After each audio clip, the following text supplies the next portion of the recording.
Welcome to Talking Live. I'm Dr. Robi Ludwig, and today we have my uncle. But in this case, my uncle is very famous, Mr. G.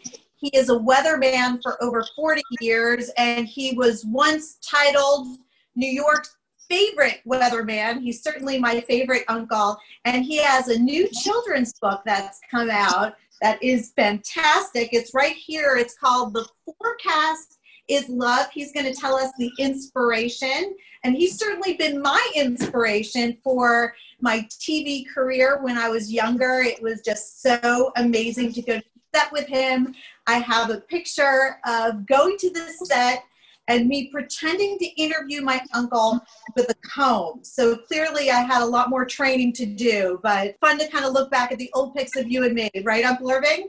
Well, I think you were performing a long time before that happened. I remember you looking at me when I was holding you in my arms like, what is wrong with this guy? And I remember you as a cheerleader. I remember you with the baton, which somehow got loose while you're twirling, and the whole family had a duck. Still have it. Oh, that's funny. That's funny. Well, you have come out with a new book. It's fantastic, and we're going to get into that. But this is not your first children's book. This is your second children's book. Yeah, you are not new to being an author. Your first book was "Don't Blame the Weatherman." The least selling book in the history of mankind. A matter of fact, your mother, my sister, had one book in a store in Chatham, New Jersey, and it sold, and I was able to say clearly and forcefully that it was sold out at the Chatham bookstore. There was only one book there. You always had huge fans in our hometown, but I have to tell you a fun fact. So in researching for this interview, I found out your first book, if you want to buy it new, it sells for $95 now in order to get it. And it's also selling in the UK. It's very expensive. So my point is people should invest in this second book because it's almost like stocks.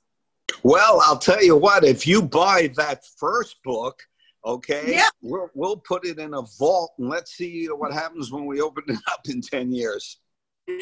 So I remember when we were having discussions at the infancy of this process and you talking about really your mission, and you were very focused on your mission even before you came up with the GForce and the particulars of this particular story. What did you want children to get out of this book? Well, you know, your mother taught in the Brooklyn area, and your mother was very inspirational in terms of my own life, because if it wasn't for her mother, whose name is Helene, boy, this sounds like all in the family. She got me on stage. She pushed me on stage to be Tony in West Side Story. She pushed me on stage to be Conrad Birdie in Bye Bye Birdie. And I did not want to do it. Helene saw something in me. And then I watched her teach in Brooklyn in a school for impoverished kids who really had very little opportunity, unfortunately, or what we call the children of the poor back then. And then I followed that route and I started teaching in the Bronx. And I realized in a Title I school that these children are every bit as smart as we were, every bit as talented. But the starting point had a lot of stressors on it. And my upbringing had a lot of stressors on it. And I wanted to write a book which always gave kids hope, and especially the children of the poor hope. It seems to me that's the gift. And if you cannot deliver hope, you'll break the heart. And I really believe that. And I felt all along, pre-COVID, let's do this. Let's show kids that you don't have to be scared of thunderstorms. You don't have to be scared of lightning. You know, we're going to make lightning so you can mix a lemonade drink with it. We're going to make thunderstorms so that you can ride a rainbow. We're going to make snow so that you could toss snowmen in the air, or make believe your daddy's a snowman. You flip them up in the air. And we're going to fly past the storm to the stars. And we're going to fly past the stars to the sun. And we understand, parents should understand, this life is a tough life, for goodness sakes. But if we can't deliver hope and control the hope in our own lives, and I think that's the whole thing now with this book, we can control what we can control. We can be positive of what we can do. But that was pre-COVID. And then I was writing the book, and then the book comes out, it's post-COVID. Right. Well, guess what? The message is the same. Figure it out. An Israeli boxer / rabbi, Yuri Foreman, said to me once with a big Israeli accent, "You live your life between your ears." How good is that? How brilliant. I have to say, you know, this is really a sign of a timeless book, because you did write it pre-COVID, and yet it is in some ways even more powerful in this pandemic, this global pandemic world that we find ourselves in, because it's about mental fitness for kids. And it's really, how do you use your mind, and how do you rely on messages that help you get through the tough times? Because the tough times will be there. It's how do we ride out those tough times? I think there's an old proverb, right? As you increase your knowledge, you increase your sorrow. And as you increase your sorrow, you have to overcome that. So what I do, and what I think you do, consciously or unconsciously, you have a platform. You've been out there for years now. You have your own show. You're the Johnny Carson of local female version. And you prepare for the show. And then you do something, whatever Robi's gift bag is, right before that show, to fire yourself up. Now, I've been in television 42 years, but I taught weather for 10 years. That's 52 years. Now, what makes this go? You can never phone in a show. People may say to you, you do it a long time, you got it under control. I don't have anything under control. There's a camera, and there's me. There's a camera, and there's you, and your spontaneity has to be spot on. Your information has to be clear. So what is the answer to your question? The answer is that when that light goes on, you're in someone's house, and you're the guest, and you present the very best of you, whether you have a headache, whether you took a medication, whether you have root canal, whatever it is. Some of the stats that I'm personally proud of have nothing to do with anything other than my own feelings. In 41 years, I missed one day, and that was a standing 8 count. I was in the doctor's office, and I just, I said, what am I supposed to do? And he made it clear to me what I should do. Okay, so I've never missed a radio day because of sickness. That was 37 years. And on top of that, 35 marathons. So what does it mean? I've come to the conclusion that if you're going to wake up every morning and can't come forward somewhere with a surge of positiveness, you know what I mean? Then it doesn't work. Here's another example. If I'm in my running clothes, I'm 75. The first thing I say to myself is, how many guys are in their running clothes at 75? Then I go out, right? So I'm saying to myself, all right, guy, you're 75. You're in your running clothes. Now go. As opposed to, I don't look good in my running clothes. I don't feel like running today. I'm not going to do it. Now what happens is your body misses the 5-mile run. I know you run in the park. And I can see you always smiling in the park, big hellos to people, so you know what it feels like. You have always run your life on purpose. I remember when I was interested in getting into television in a slightly different way, I asked you, how did you get into television? What did you do to prepare? The truth of the matter is, it was a little hard for you to tell me, because you were discovered. The one piece of advice you did say was, get interesting. And I think, you know, the GForce, your alter ego, is advising kids on how to tap into their inner passion. But you were a teacher for many years, inspiring kids. You had a science program, one of the first computer science programs there. There was a news story done on you, and then fast forward, you had a job.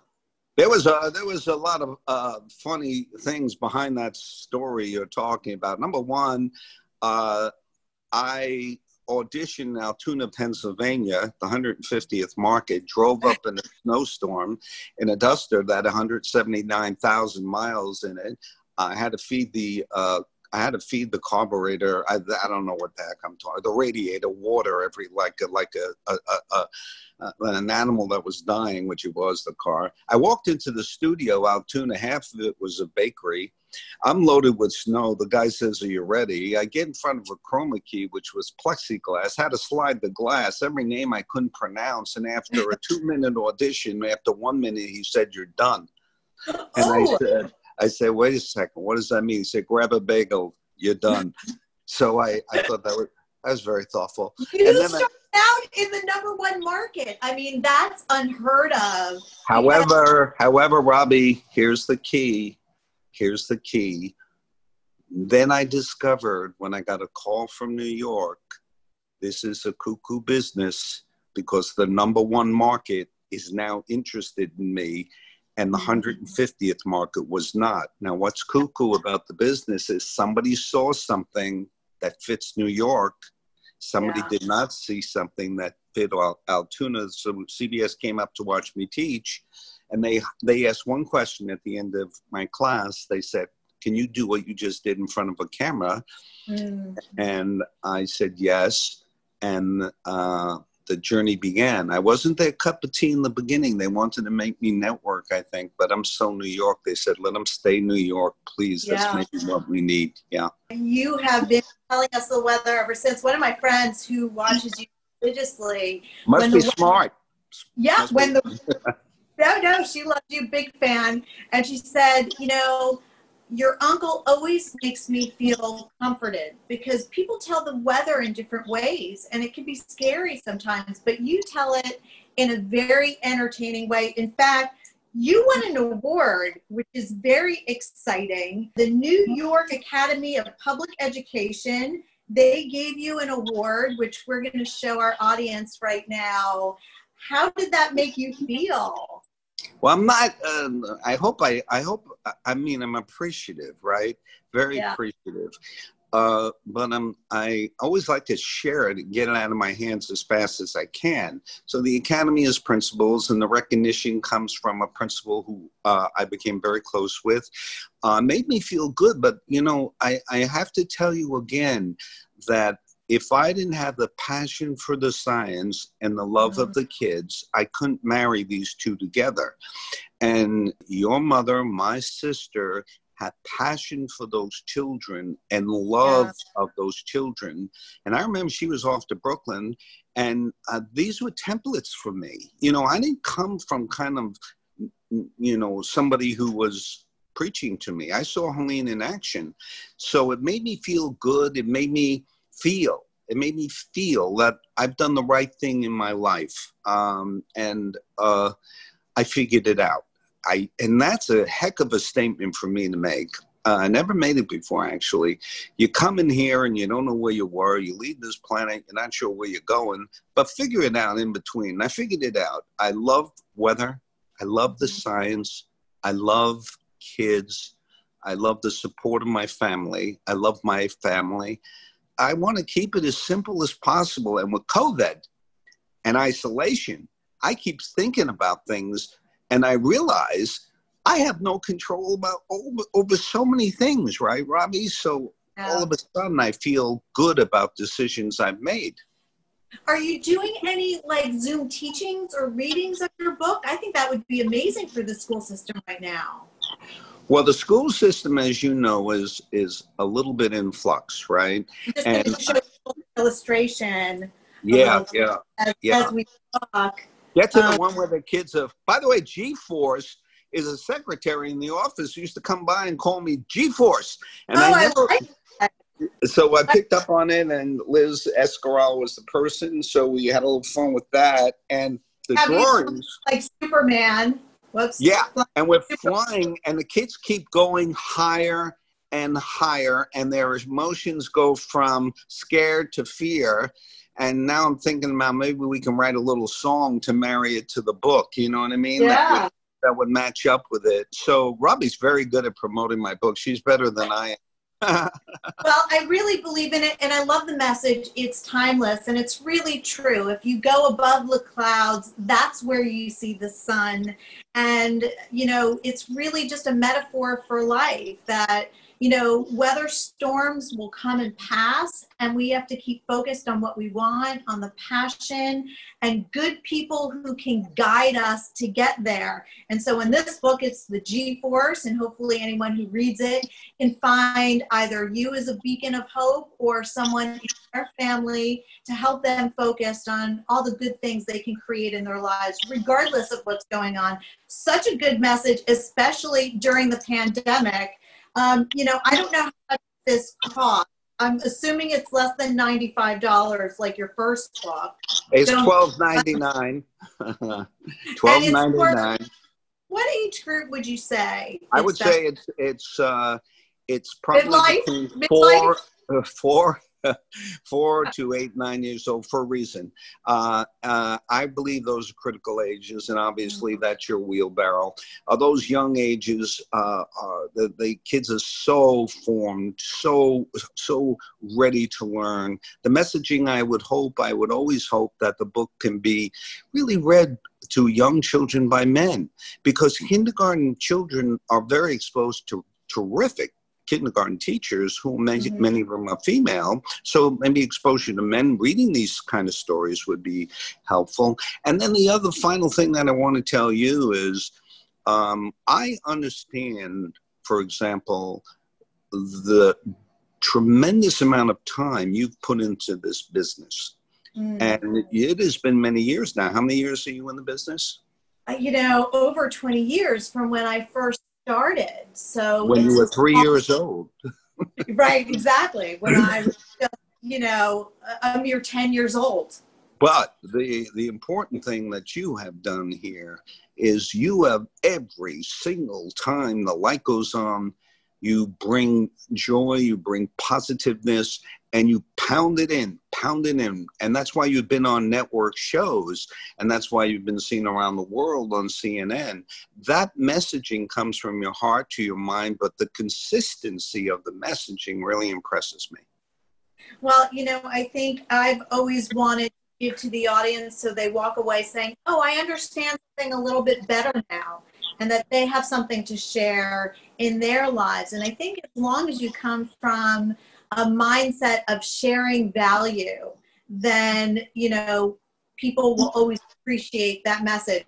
As far as sharing value, though, before we help people find a link for your book, did you know that there's a song called Blame the Weatherman, very popular in the 90s by an Irish group?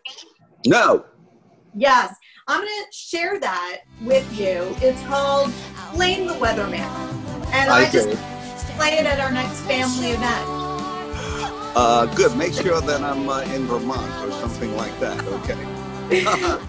Great. The forecast is Love by Mr. G. It's great, really, for all ages. It's a fantastic book. You get it on Apple. You can get it on Amazon. And Robbie, I want to thank you as a final thought for buying 1,000 copies of my $95 book. I just think that is absolutely very thoughtful of you.